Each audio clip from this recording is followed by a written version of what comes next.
어떻게 되나요? 막 잘하고 있어요 라고 하면은 잘 모르겠는데요, 아니면 이게 잘 안 되고 있어요 라고 하면 또 바로 나오는 게 그거 아니야, 이거 해야 돼, 이거 이렇게 하는 거야, 너 지금 이렇게 하고 있기 때문에 안 되는 거야, 이렇게 해봐 라고 바로바로 이야기하시잖아요. 그런데 예수님의 질문들은 어떤 거예요? 네가 지금 어디에 있느냐 물어보고, 네가 원하는 것이 무엇이냐 물어보고, 그렇잖아요.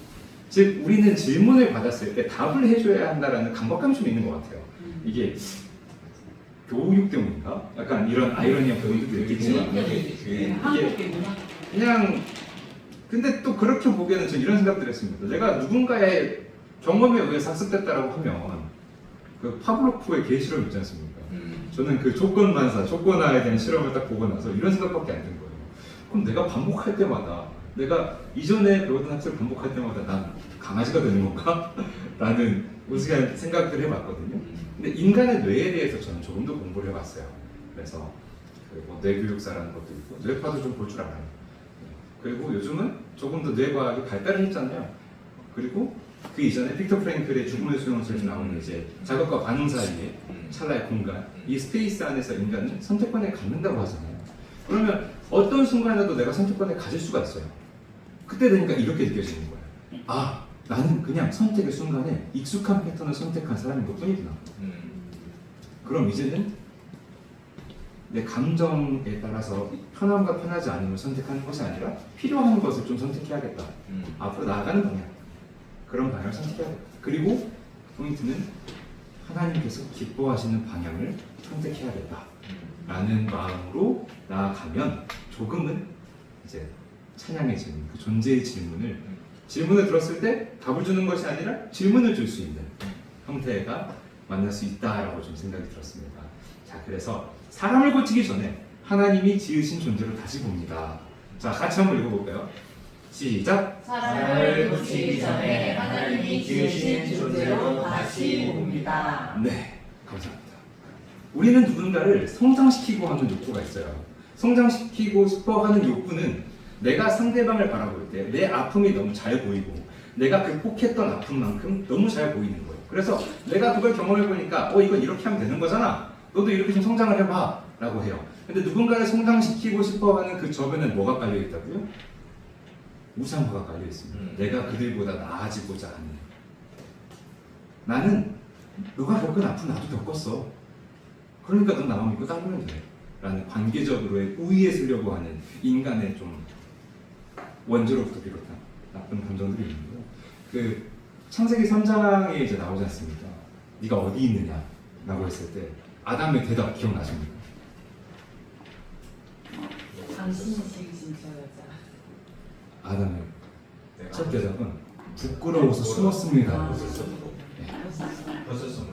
그래서 이제 변상호 교수님께서 이제 말씀 주시던 게 저는 늘 기억을 하고 사는데, 인간의 성경에 기록된 인간의 첫 대답이 수치심이었다는 거예요. 나의 수치심, 나의 발가 벗겨짐. 근데 이 수치심을 끄집어내게 하는 질문은 누가 했냐? 하나님이 하신 거예요. 하나님은 그 원죄를 저질렀던 아담을 탓하지 않으시고 물어보는 거예요. 근데 물어봤더니 인간은 뭐부터 이야기하냐? 자기의 수치를 발가벗기고 부끄러워서 숨었다는 거예요.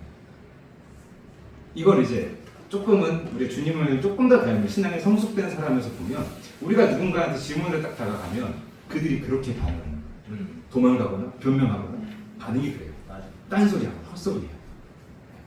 그럼 그때 여러분들은 이제 하나님께서 그 말을 듣고 나서 아담을 탓하는 건 아니잖아요. 근데 우리는 그런 반응을 보면 어떻게 해요? 우리도 같은 인간인지라 마음을 닫아버리고, 저 친구가 또 내 말을 듣지 않는구나 라고 해서 내가 조금 더 위에 쓰려고 하는. 하지만 이때 우리가 기억해 봐야 될 것은 수평적 파트너십이다. 예수님께서 늘 우리에게 하셨던, 즉 신이신 하나님이 육신을 입고 인간의 몸으로 땅에 내려가셔가지고 동등한 위치에서 함께 질문을 주고받았던 그 자리를 맑게 떠올리셔서, 그게 바로 누군가를 고치기 전에 하나님께서 지으셨다, 나를 지으셨듯이 같은 존재로 보는 것이 이 프레이즈 코칭의 출발이다. 자, 그래서 이제 하나님 지으신 사람을 다시 봐야 돼요. 내가 이 사람을 존재로만 인식하고 다시 보려고 하면 아직 내 의가 남아있어. 그래서 하나님이 지으신 존재인데 나도 하나님이 지으신 존재인데 이렇게 생각을 하고 난 다음에 다시 한번 봐주는 거예요. 하나님이 지으신 사람을 다시 보라는 거예요. 그러면 이게 보여요. 그 사람이 문제가 아니라 그 사람이 보여요. 사람을 문제로만 보면 우리는 또 다시 해결하려고 합니다. 그걸 내려놓고 이 사람을 보는 거예요. 문제라는 단어를 국어사전에 검색해 보시면 이렇게 나옵니다. 문제란 해답이 있는 질문이다라고 나와요. 이걸 이제 인간의 무의식으로까지 들어가 보면 뭐가 나오냐면 인간이 문제를 마주했을 때는 내가 만들고 싶어서 만든 거예요. 내가 그걸 이겨내고 싶고 도달하고 싶어서 문제를 만들어낸 겁니다. 그럼 이걸 알게 되면 우리는 어떻게 물어봐줘야 돼요? 이 문제를 왜 만들었습니까? 무엇을 위해 이런 문제를 갖고 살아갑니까? 어떤 걸 이루기 위해서? 당신이 진짜 원하는 것이 무엇입니까? 라는 이 부분을 물어봐주면 그때 제가 원래 이거 하려다가 이렇게 됐는데 이것 때문에 좀 못하고 있어요. 라는 진짜 마음을 보게 될 수 있어요. 그러면서 그 사람도 놓쳤던 자기의 주 목적을 다시 불러일으켜 줄 수 있습니다. 자, 그래서 창세기 1장 26절에 보면 뭐라고 나와 있죠? 제가 말씀을 준비해야 되는데 이 프롬프트가 말을 안 들어가지고 안 나와 있거든요. 혹시 창세기 1장 26절 기억을 하시는 목사님? 저는 이 말씀이 풀로 있는데 그 앞 구절밖에 인용을 안 했어서 전체가 안 떠올라서 다음에 말씀을 못 드리고 있는 거거든요. 1장 26절. 예, 1장 26절. 하나님이 가라사대 우리의 형상을 따라 우리의 모양대로 우리가 각 사람을 만들고 그로 바다의 고기와 공중의 새와 육축과 온 땅과 땅에 기는 모든 것을 다스리게 하자 하시고. 네. 저는 그 뒤에가 잘 기억이 안 나가지고 앞에만 인용했거든요. 하나님이 인간의 모습을 우리의 형상대로, 우리의 모습대로. 네. 그러면 여러분은 하나님의 형상. 하나님의 형상. 이해되십니까? 네. 아멘. 그러니 문제 이전에 하나님의 형상을 바라봐 주시는 우리 코치님들 되시기 기도하겠습니다. 네. 자, 그리고 주께 나를 모태에서 만드셨습니다 라고 하는 이 고유성, 이 시편 139편 13편에 나와 있는 이 부분은 우리 신앙이 다들 좋으신 관계로 한 장 정도 넘어가겠습니다. 두 번, 세 번 반복하는 거기 때문에 포인트는 여기인 것 같아요. 단점 하나로 사람을 가두지 않습니다. 우리는 이런 것만 보이잖아요. 왼쪽에 라인이 있는 거 한번 보실래요? 왼쪽 라인이 있는 우리가 늘 익숙하게 해석하는 거예요. 예민하고 느리고 누가 비판하고 조급하다 생각이 많다. 이 5가지는 진짜 날마다 하는 것 같아요.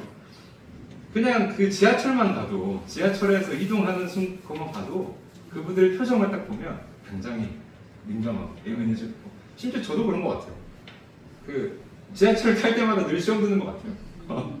저 사람 왜 이렇게 급할까? 그러면 빨리 나오시지. 약간 이런 투덜투덜을 하게 되는 것 같습니다. 그렇게 해서 우리는 이거 해석서를 한번 바꿔보는 작업을 해보는 거예요. 자, 누군가 예민한 사람을 발견했다. 즉 예민한 성도를 발견했다. 그러면 어떻게 마음을 먹어야 된다고요? 저 친구 정말 섬세하구나. 좀 느린 아이가 있다. 저 아이는 좀 신중한 편이구나. 그리고 누군가의 잘잘못을 늘 비판하는 사람들 있잖아요. 특히나 우리 목회자이신 성경하시는 분들은 늘 비판에 받지 않습니다. 뭘 하든 비판에 받지 않습니다. 그때 늘 분별력을 강구하시길 바라겠습니다. 조급함이 있는 사람들은 추진력이 강하구나 이렇게 생각해 보시고 생각이 많은 것은 좀 깊은 성찰을 하고 있는 거구나 스페이스를 보여주시는 표창력이 좋겠습니다. 자, 고린도전서 12장에는 이런 이야기들을 하고 있죠. 교회는 같은 사람들의 모임이 아니라 서로 다른 은사가 한 몸을 이루는 공동체입니다. 이것 말씀 한 줄 가지고 여기 계신 분들은 한 40분 설교할 수 있을 것 같아요.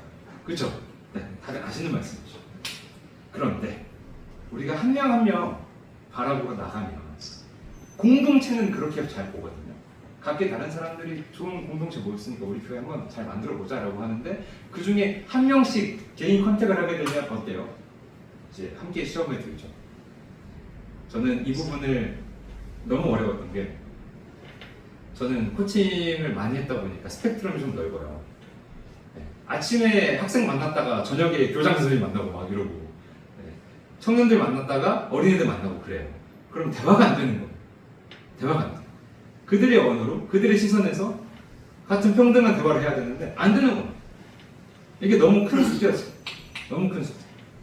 그러니까 고등학생들한테 막 전문 용어 막 있어 보이는 이야기를 하면 안 듣잖아요. 네. 그래서 이걸 쉽게 풀이해가지고 막 대화 나누고 갔다가 그날 밤에 기업 대표님 코칭을 해야 돼. 쉬운 언어로 했다가 네, 그욕 한 바가지 먹었습니다. 내가 지금 이런 말 들으려고 여기 있는 거 아니다. 지금 너의 수준에서 지금 대화가 되겠냐? 그리고 진짜 쫓겨났어요. 공부 좀 더 하고 오시라고. 네. 그리고 대본에 말씀드렸습니다. 아, 제가 오전에 학생을 만나고 오느라 언어가 이렇게 됐습니다. 제가 정말 죄송합니다. 다음에 다시 코칭 대화를 하겠습니다. 하고 있습니다. 진짜 무섭죠? 근데 이것도 교회 안에서 빈번하게 발생하는 것 같아요. 초등부 아이들, 중등부 아이들, 고등부 아이들, 대학 청년부 아이들, 그리고 일반 성인분들 대화 나눌 때 다 같은 스탠스로 대화를 나누면 누군가는 상처받을 수 있습니다. 네, 아마 누군가에게 상처를 주고 오셨을 수도 있어요. 하지만 상처는 드러난다, 드러나지 않는다? 드러나지 않죠? 자, 그럼 하나님은 왜 이렇게 우리를 지으셨을까요? 이거 한번 질문해 보십시오. 이게 이 시간에 해야 될 거거든요. 하나님이 나를 이렇게 지으신 이유.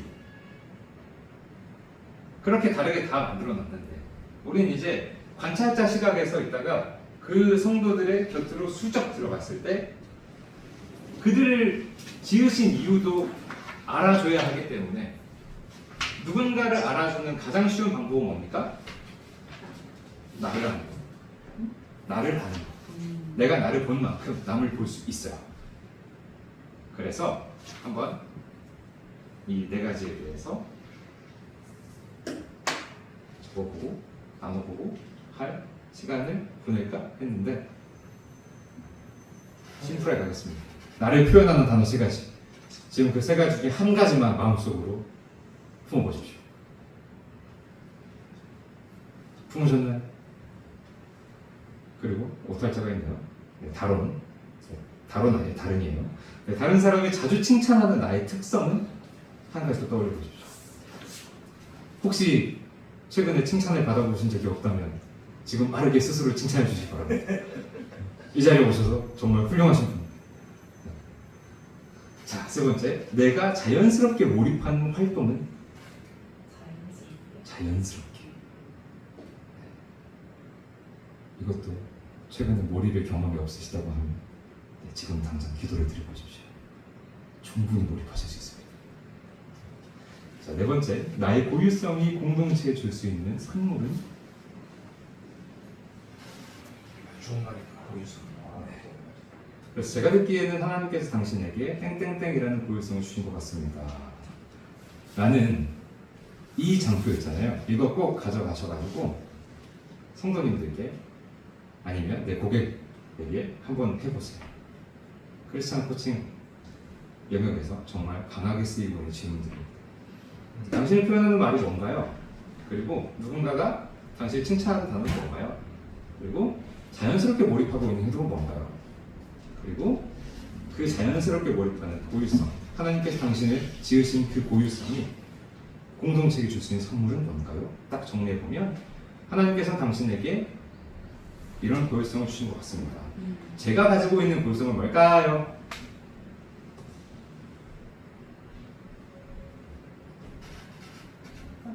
네. 네, 힌트는 세 글자입니다. 학교성. 아우, 됐습니다. 네. 제가 가지고 있는 고유성 가능성이에요. 가능성. 네. 저는 이렇게 뭐 말도 잘해 보이고 밝아 보이고 서글적인 모습 보이겠지만 아마 우리 고태현 교수님 아실 겁니다. 네, 저는 지극히 신중형이었던 사람이고요. 섬세. 네, 엄청 섬세하고 말도 많이 없었고 지금 이렇게 목소리가 어느 정도 좋아 보이잖아요. 근데 이 목소리를 만드느라 6년 걸렸습니다. 네. 비염 카비갑기 절개술이랑 이제 편도가 그 목에 한 60% 이상 막아가지고 코도 98%가 막혀 있어가지고 이거 다 드러냈어요. 그래서 그 목 근육에 있는 부분들이 다 퇴화가 되면서 소리가 안 나오더라고요. 그리고 발성 훈련을 진짜 엄청 다양한 분들 많이 받았던 것 같아요. 여백이고. 네. 그래서 그 전에 이제 저는 이런 기도를 들었거든요. 저는 그 할 수 있는 게 아무것도 없는 상태에서 주님이 저에게 은혜를 주시고 하니까 이런 마음이 들었어요. 난 찬양을 하고 싶은데 목소리가 안 나와. 저는 정말 찬양을 하고 싶으면서 진짜 그 혹시 제가 그때는 노래를 잘 몰라가지고 소리 내는 걸 잘 몰라서 그 목에 피 나올 때까지 찬양해 보신 분이 있나요? 진짜 목에서 피 나올 때까지 피 나올 때까지 그냥 그랬던 것 같아요. 저는 정말 찬양하고 싶어요 주님 이렇게 하면서 전 찬송 이 프레이즈 코칭을 만났을 때 아 결국은 내 삶이 찬양이 되는구나 하면서 제가 가지고 있는 고유성은 가능성입니다. 그래서 정말 누구도 하지 못한 일들을 해내고 있어요. 제가 차마 자랑은 못하고 있지만 이제는 제가 어떤 걸 해온 걸 하면 이제 안 믿으시더라고요. 그 나이에 어떻게 그런 거래? 이러면서 그 하나 이야기 드리자면 제가 30대 중에 코칭을 제일 잘한다 하면 믿으시겠습니까? 자타공인 30대 랭킹 1위입니다. 대한민국의 국제 코칭 연맹의 레벨 3 과정 마스터 레벨을 이수한 사람이 많이 없어요. 50명도 안 될 겁니다. 마스터 코치 30명도 안 될 거고 그 중에 한 사람이 저예요. 그런데 제가 중요한 게 맞다 아니다? 아니다. 이렇게 많은 자격을 갖고 있어도 중학생 고객 만나면 어떻게 해야 된다? 내가 중학생이 돼야 된다. 그렇게 깜짝 놀라죠 항상. 찬양하는 공동체는 뭐라고요? 발견하는 공동체입니다. 찬양의 각자 형태, 찬송의 형태, 우리가 함께하는 사람들의 그 고유성, 그들의 존재를 만들어서 함께 나누면, 발견해주면 새로운 찬양이 또 이루어지는 거예요. 하나님의 지으신 목적을, 그 고유성을 알아봐주고 발견해주는 것만으로도. 그래서 너는 왜 나같지 않니를 우리 부모님들께서 정말 많이 하시더라고요. 이걸 제가 어릴 때 진짜 많이 들은 말이에요. 우리 엄마가 넌 왜 나같지 않냐? 라는 말. 너 누구 닮아? 너 다리 밑에서 주워 놈이다. 맞아. 그래서 나 안 닮은 거야. 음식도 다리 밑에서 좋아하는데. 음식도 다리 밑에서 좋아했거든요. 어느 날이지? 그래서 실제로 정말 어릴 때 상처가 사람이 너무 많이 받아지게 되면 감정을 잃어버리더라고요. 일부러 그 폐쇄한다고 하더라고요. 나중에 그 배우면서 알게 되니까. 즉 일부러 감정을 차단시키는 거예요. 내가 더 슬프기 싫어서. 그러니까 그 어떤 표현도 할 수 없는 공간. 아프면 아프다 말하지 못하고, 아프다고 말하면 이렇게 하는 거죠. 아프다 하지 말라고. 여기 니보다 안 아픈 사람 없어. 힘들다 하지 말라고. 니보다 안 힘든 사람 없다. 다 힘들다. 다 힘들다. 저는 단 한 번도 누군가에게 위로를 받아본 적이 없이 성장해 왔습니다. 그래서 25살인가 딱 이 코칭 시작하고 변화가 시작을 하고 누군가를 변해주기 시작을 하니까 어머님이 갑자기 이런 이야기를 해요. 너는 누가 키웠는데 이렇게 잘 컸냐? 나를 낳아준 분이. 그래서 그때 진짜 0.01초도 고민을 안 하고 주님이 키웠습니다라고 했더니 어머니가 갑자기 폭풍 오열을 하셨어요. 그래서 시간을 날렸네. 그래서 저는 이게 그 눈물이 궁금하잖아요, 우리가. 그래서 막 갑자기 이게 뭐지? 뭔가 참회의 눈물인가? 막 이런 생각했거든요. 근데 나중에 이제 조금 더 시간이 더 알게 됐어요. 어머니 다시 말씀해 주시기를 너무 감격했대요. 네. 주님이 나를 길렀다라고 고백하는 아들의 모습이 너무 감격스러워요. 그러니까 봐봐, 지금도 그때 자기 잘못을 이야기 안 하는 거야. 자기는 제일 키웠다 이거야. 몰라. 네, 아무튼 우리 어머니가 혹시 이걸 보시지 않겠죠? 보셔도 됩니다. 네, 제가 당당히 이야기했기 때문에. 그래서 하나님은 너를 어떻게 지으셨니? 라는 말을 좀 듣고 싶었던 것 같아요. 그래서 저는 그 교통사고를 나고 이제 집에서 너무 상처를 받아가지고 교회 새벽 예배 드리는 그 골방 옆에서 잠을 자고 새벽 예배를 드리고 왔는데 저를 처음 회복하게 했던 스토리가 하나 있어요. 그게 새벽 예배에서 기도하고 있는데 옆에 권사님께서 제 이름을 불러가며 기도를 하시더라고요. 저는 그때 처음 누군가가 나를 위해 기도해 준다는 걸 알게 됐어요. 훌륭한 권사님이었어요. 돌아가셨습니다. 그래. 우리 엄마도 내 이름 부르면서 기도를 들어본 적이 없는데. 원형을 하셨을까요? 아무튼 그래서 누군가의 기도가 듣고 또 누군가의 변화, 내가 먼저 변화해야 누군가를 변화할 수 있다는 걸 알게 하시려고 그랬는지 모르겠습니다. 시간을 넘어가겠습니다. 자, 이제 예수님의 질문 시리즈로 넘어갈 겁니다. 예수님의 질문은 누구를 깨웠다? 사람을 깨웠다. 정답을 주기 전에 한 사람을 하나님 앞으로 데리고 가요. 질문을 숨기는 게 있습니다. 네.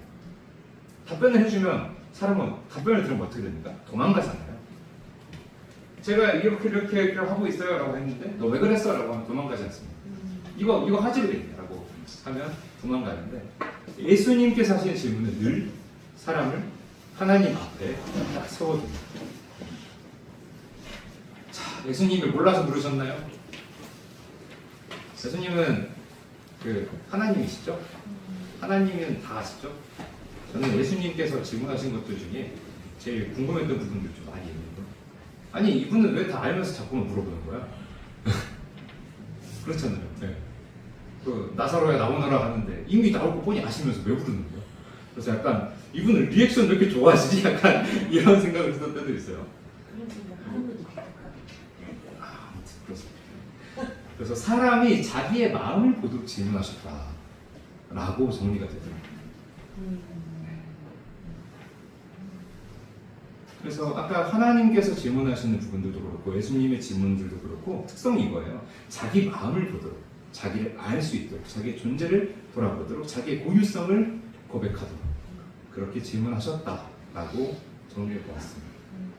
그래서 요한복음 1장 38절에 이렇게 나오죠. 무엇을 구하느냐? 이 질문, 아까 교수님께서 하신 내 마음 깊은 곳에 갈망을 묻는 질문이에요. 자, 지금 제가 연배에 있으신 분들도 코칭을 하거든요. 한 60대, 70대 넘어가면 갈망에 대해서 이렇게 생각해요. 내가 굳이 그것까지 하고 살아야 되느냐? 나는 이제 지쳤다. 다 살았습니다. 그래서 저는 그 말을 듣고 어떤 반응 보여주는지 아십니까? 전 땡벌을 불렀습니다. 나는 이제 지쳤어요, 땡벌. 진짜 그래서 다 힘들어서 일어날 힘이 그렇죠. 없게 되더라고요. 땡걸 부르세요. 그래서 같이 부르면 됩니다. 같이 땡벌 부르면 땡벌 가서 얼마나 좋습니까? 나는 이미 지쳤대요. 혼자서는 이 밥이 너무너무 응? 혼자 드지 마시고 함께 땡벌을 부르시면 돼요. 이거랑 정도. 예? 혼자 가세요. 거기 노래가. 혼자 은혜랑 둘이 춤추고 있어요. 자, 방법을 하나 알려줄게요. 고객을 만드세요. 내 고객과 함께 부르세요. 고개 네. 같이 땡벌 부르시면 돼요. 네. 얘도 지쳤네. 자, 두 번째 질문. 누가복음 18장 41절에 나오죠. 내게 무엇을 하여 주기를 원하느냐? 저는 이 질문도 정말 소름 돋았어요. 이게 예상 합동측에서 정말 아주 주구장창 써먹는 질문 중 하나죠. 네, 내게 무엇을 하여 주기를 원하느냐? 이 질문은 정말 무서운 질문입니다. 뭐 해줄까? 라는 질문이잖아요. 필요를 대신 단정하지 않고 필요를 정해주지 않는다는 거예요. 내가 너가 이걸 필요로 할 거 알아. 그래서 이걸 주는 거야가 아니고 네 입으로 이야기해. 네가 필요한 거. 이 고백을 느끼고 원하시는 줄 믿습니다. 그래서 그 입으로 갈망. 아까 갈망 나왔죠. 갈망을 또 물어봐. 물어보고 또 갈망을 말하게 해요. 네. 갈망을 품게 하고 갈망을 말하게 하고 그리고 그래서 네 이름이 뭐라고? 그 갈망을 말하고 있는 자의 정체성을 드러내십니다. 그러면서 이제 이름을 지어주고 나오죠. 이게 네가 나를 사랑하느냐? 이게 사랑의 의미라고 말씀 주셔서 부르고 부른다라고 하는데, 자 이쯤 되면 우리 쿠시님들께 한번 눈을 살짝 감아주고 이 말씀을 한번 읊조려 보시면 마음속에 느껴지는 게 있을 겁니다. 한번 눈을 감아보겠습니다. 눈을 감으시고 마음속으로 스스로에게 질문을 해봅니다. 네가 나를 사랑하느냐? 네가 나를 사랑하느냐? 네가 나를 사랑하느냐? 내가 믿는 하나님, 나를 사랑하시는 하나님, 그 하나님의 사랑의 질문을 다시 한번 스스로에게 던져 주는 겁니다. 이때 하나님께서는 실패를 들추시는 것이 아니라 우리가 해야 할 사명으로 다시 부르시는 질문이다라고 말씀드리고 싶겠습니다. 네, 좀 뜻도 좋습니다. 그 네가 나를 사랑하느냐에 따른 질문의 답은 각자 마음에 품고 살아가고 계실 것이라고 믿습니다. 그리고 그 마음에 품음으로써 죽기까지 해야 할 무언가를 떠오르게 하셨다면 그것이 곧 사명인 줄로 생각해 보시는 것도 좋을 거라고 믿습니다. 자, 예수님의 질문을 한번 정리해 보겠습니다. 갈망, 현실과 필요, 정체성, 회복과 사명입니다. 이 흐름은 코칭 대화 모델, 코칭 역량과 정확히 맞닿아 있습니다. 이쯤 돼서 다시 생각해 보면 코칭이 맞닿아 있는 걸까요? 하나님의 설계 안에 코칭을 갖다 쓴 걸까요? 하나님의 설계. 그렇죠. 성경의 이야기들은 사실 하나님께서 인간을 만나려고 원하시는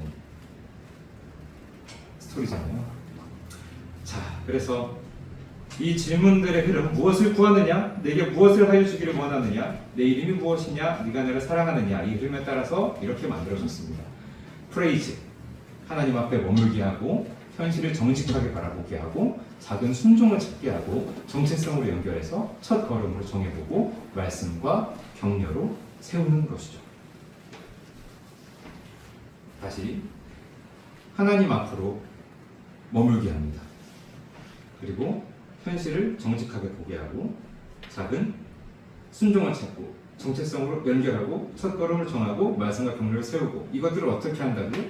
질문을 통해서 하나님 앞에 머물게 하는 것도 질문, 현실을 정직하게 보게 하는 것도 질문, 작은 순종을 찾게 하는 것도 질문, 정체성으로 연결을 시키는 것도 질문, 첫 걸음으로 정하는 것도 질문, 말씀과 격려를 하는 것도 질문. 이거 PPT 다 드릴 겁니다. 그만 찍으세요. 그만 찍으세요. 다 드릴 거예요. 기자회견도 아니고. 뭔가 그냥 자, 야, 주시네. 이제 코칭 실습으로 넘어가 볼게요. 자, 실습지 다들 챙겨주세요. 네. 다 해보셔야 됩니다.